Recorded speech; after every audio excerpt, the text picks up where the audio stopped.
Je sais pas pourquoi, mais la marmaille, je croyais que ça m'aimait pas la face, que ça priait pour que je m'en aille quand j'arrivais dans leur espace. Et puis il y avait ton père, exalté comme une femme, entre la crise de nerfs et puis la crise de larmes, impatient comme un cheval derrière la barrière qui piétine la terre avant la course finale.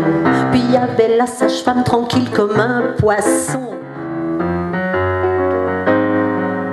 Je m'appelle Alphonse, c'est pas de ma faute, c'est mes parents qui m'ont fait le coup.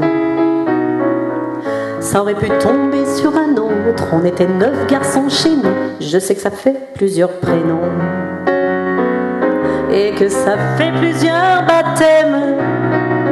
On peut manquer d'inspiration, mais il y a des limites quand même. Je sais pas à quoi ils ont pensé, ils devaient être pompettes ou quelque chose. Je devais pas être beau quand je suis née, je devais être drôle, je suppose.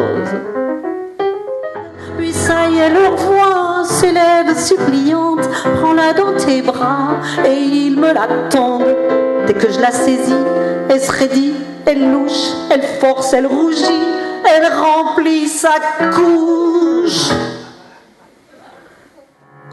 Parce que la visite, c'est comme les fourmis, ça rentre et puis ça se multiplie. Ça revient tout le temps comme un cauchemar, ça pense qu'on est content de les voir.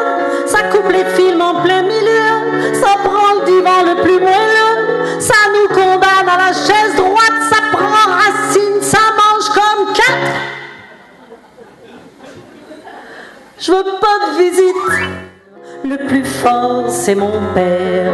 Vas-tu me dire, maman, comment t'as pu savoir dès le commencement que c'était pas un trouillard, qu'il allait pas s'enfuir et qu'il allait tout faire pour que je puisse dire, le plus fort c'est mon père. À l'heure qu'il est, t'es peut-être au lit collé sur elle, en train de visiter ses dentelles.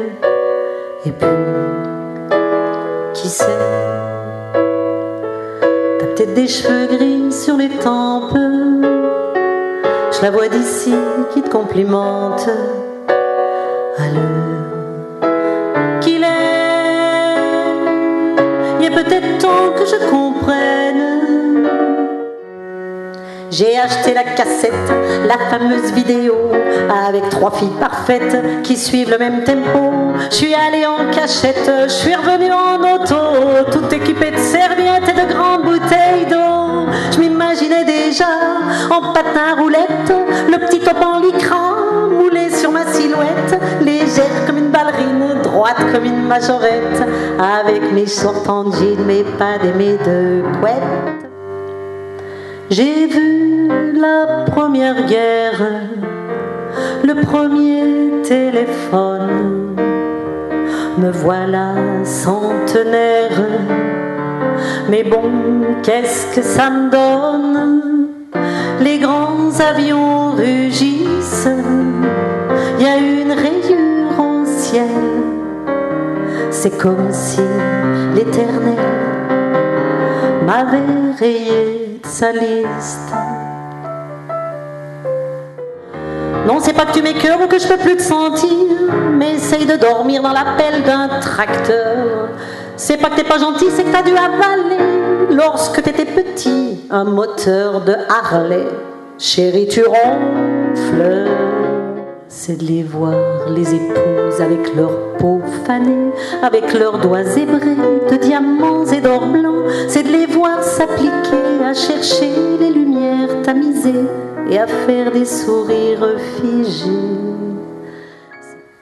Ça faisait 2 petits mois d'amour qu'on se connaissait.